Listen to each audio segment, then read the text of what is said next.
video na to guys, ipapakita ko sa inyo yung timing ng Toyota Vios. Bakit ba mahalaga yung timing sa sasakyan? Kasi pagka wala sa timing yung sasakyan nyo, ay magkakaroon ng palya, magkakaroon ng knocking, magkakaroon ng low power, hirap i-start. Meron yung iba, bakit nagpalit lang daw ng timing belt? Nagka-low power na o kaya hirap na i-start. Wala sa timing yun guys. Napakahalaga ng timing sa makina. Ito ang buhay ng makina. Ito sa kasunto ng Toyota Vios, pakita ko sa inyo yung timing. Ayan, makikita nyo yung tinuturo ko na kulay dilaw na kadena. Yan, dapat yung kulay dilaw na yan tatapat doon sa may guhit. O yung isa rin na yon sa kabila, doon sa may camshaft, may guhit sa may camshaft. Ayan, makikita nyo yan. Yung guhit na yan, hindi basta yung guhit lang na yan. Ang mapapansin nyo, may tuldok doon sa may parang sprocket nya, doon sa may loob. Kasi meron pang ibang guhit pero yung walang tuldok. Ang kukunin nyo, tatapatan nyo yung may tuldok. Dalawa yan, kulay dilaw dyan sa may ibabaw. Yan, dalawang kulay dilaw na kadena. Yun yung timing nya. Sa ilalim kasi meron pang isang guhit pero hindi nyo doon itatapat. Mga ilang ikot guys bago nyo makuha yan. Siguro mga 3-4 na ikot yan. Makukuha nyo rin yung timing na yan. Iikot nyo lang ng ikot yung crankshaft pulley. Ayan. Diyan. Tapos dyan sa may baba, sa may crankshaft pulley, meron ding timing yan. Pakita ko sa inyo guys. Ayan. Kulay orange naman siya na kadena. Kita nyo yung kulay orange na kadena. Ayun. Hindi lang mag-focus. Sa tapat nyan, meron ding timing. Ayun. Kita nyo may tuldok. Diyan yung guys itatapat ngayon yung kulay orange na yon, palatandaan ng timing. Kasi kung mawala ng isang ngipin yan, magkakaproblema na yung takbo ng sasakyan nyo. Wala na sa timing, so kakaroon ng misfire. Hindi maganda yung combustion. Kaya andyan yung low power, walang RPM, o kaya naman ay hirap i-start, may knocking. Diyan po nakukuha yon sa wala sa timing. Kaya napakahalaga ng timing sa mga sasakyan.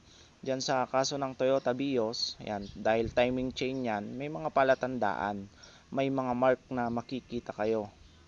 Bago tayo magtanggal ng head, dapat naka-timing yan para pagka ibinalik natin, hindi tayo magkakaproblema sa pagta-timing.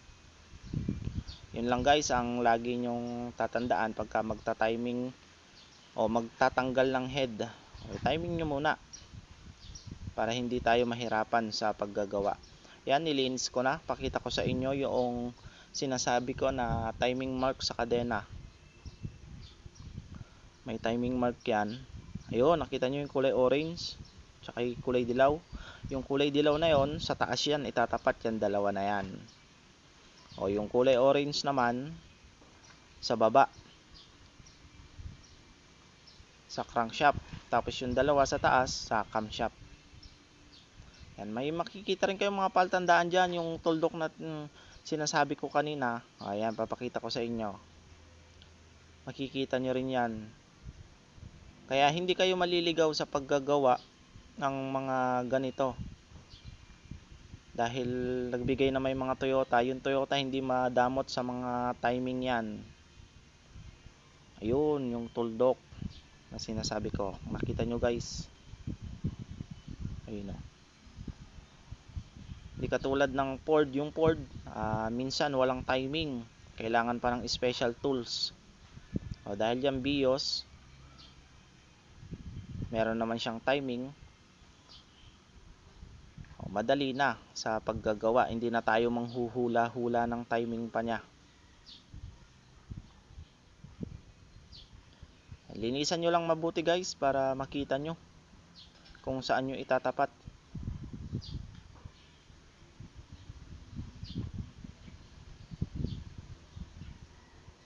Yan.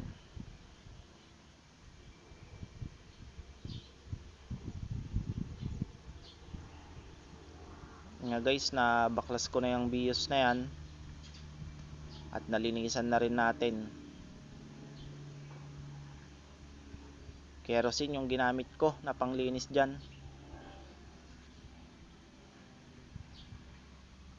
Upload ko na lang rin yung full video nito kung paano binaklas hanggang sa mayari maibalik.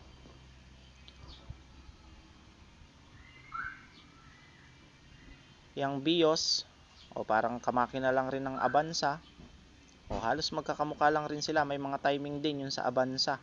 Pag mga Toyota na timing chain, yan, makikita nyo. Sa belt ganyan din, meron ding timing yung sa mga timing belt, meron ding mga guhit yun ang itatapat natin.